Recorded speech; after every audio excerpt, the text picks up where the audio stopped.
हाय भैया, हम पुरुषोत्तम प्रियदर्शी पीपीएस आप तमाम भोजपुरी श्रोता के पैर छू के प्रणाम करतनी।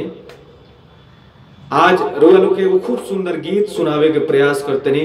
अगर अच्छा लागी तो खूब शेयर करब लो और अपन प्यार आशीर्वाद हमेशा जैसन बनौले रखब।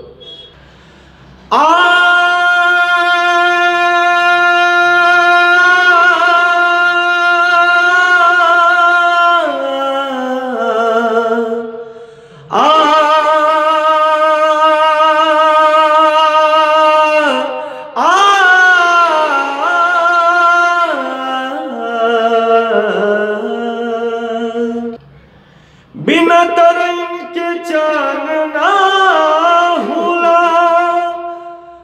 बिना सूरज के घामना होला।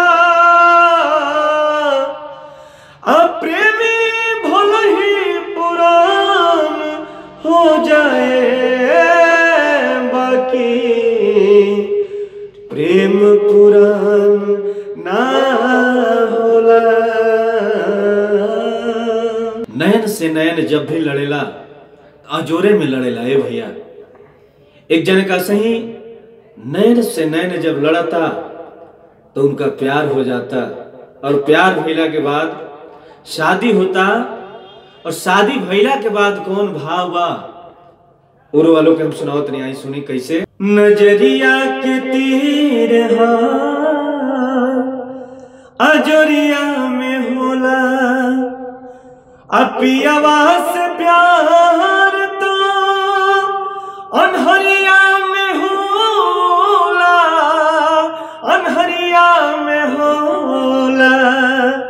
नजरिया के तीर अजोरिया में होला, अजोरिया में होला।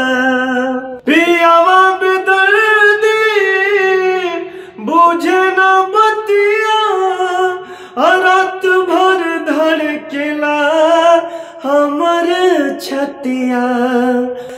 पियवा से प्यार तो अनहरिये में होला, अनहरिये में होला।